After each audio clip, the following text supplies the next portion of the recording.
21 000, c'est le nombre de centenaires en 2016, c'est 20 fois plus qu'en 1970.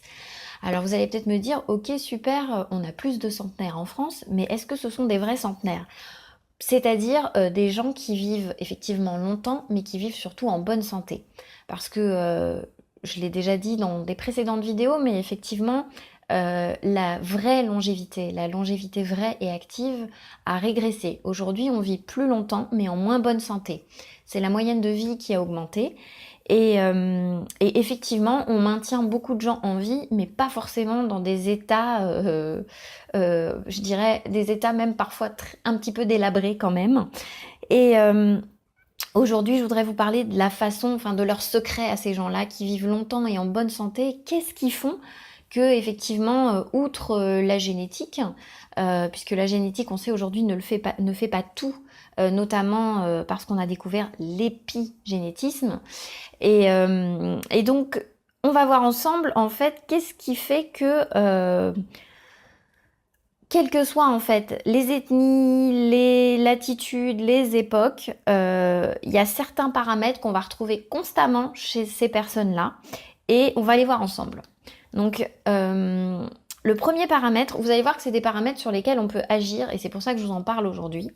Donc, le premier paramètre, c'est que tous ces gens-là sont, de façon générale, relativement sereins et intelligemment optimistes. Ils sont sereins et optimistes. C'est des gens qui savent voir le bon côté des choses, qui sont positifs, qui passent pas leur temps à broyer du noir.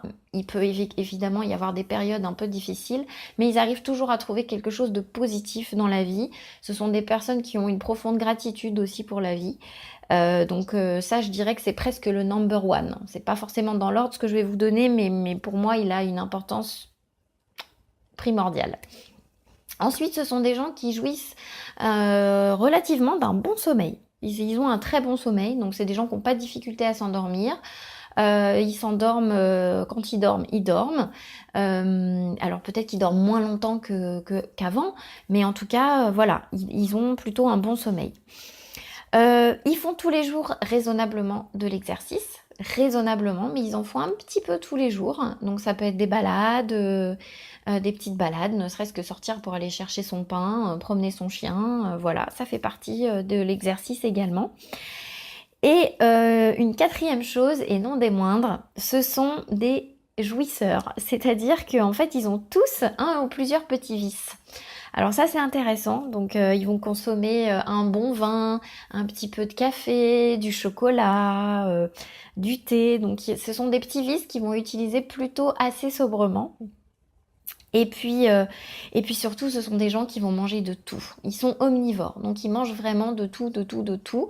On dit qu'ils ont une alimentation équilibrée dans le sens où ils vont un peu respecter le profil. On va manger en entrée une petite entrée crudité. Ensuite, on va manger la viande, du poisson, des œufs accompagnés un peu d'une céréale ou d'une légumineuse. Et puis un dessert qui va être facultatif. Ça peut être un carré de chocolat, des choses comme ça.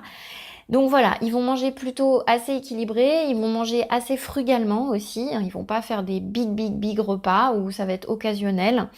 Et surtout, ils vont jamais faire d'entre-repas. Ce sont des gens qui ne grignotent pas. Donc ils ont plutôt une alimentation assez mesurée pour le coup. Et donc voilà, ça c'est vraiment le secret des gens qui ont une certaine longévité. Alors vous allez me dire, ok, finalement, c'est pas si... Est-ce que c'est si difficile que ça d'obtenir ces résultats? Ben non, en fait, on peut parfaitement les contrôler. Et vous verrez que, effectivement, ça, au final, ça vient rejoindre ce qu'on appelle les 4 piliers de la santé, ce qui vous permet d'avoir une vitalité au top. Donc à savoir, jouir d'un bon sommeil, avoir la sérénité mentale, ce qui est peut-être le plus difficile à obtenir aujourd'hui, faire de l'exercice. Finalement, c'est pas si compliqué de faire de l'exercice, et surtout, ils vont manger de tout et ils ne vont pas faire de grignotage. Voilà, et si vous avez ces 4 paramètres-là, vous avez la quasi-certitude d'avoir une excellente vitalité. Alors, il n'y aura pas forcément des erreurs de parcours, mais justement qui vont être là pour rééquilibrer les choses.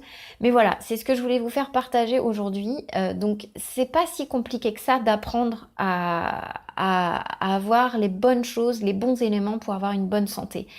Et voilà, vous retrouvez les 4 piliers de la santé dans une autre vidéo que je vous avais laissée.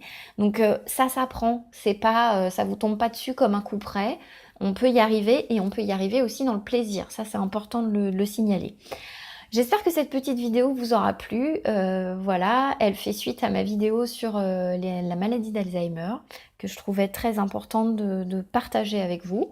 Et bah, écoutez, d'ici là, j'ai envie de vous dire, prenez soin de vous et puis profitez bien de la vie. Bye bye.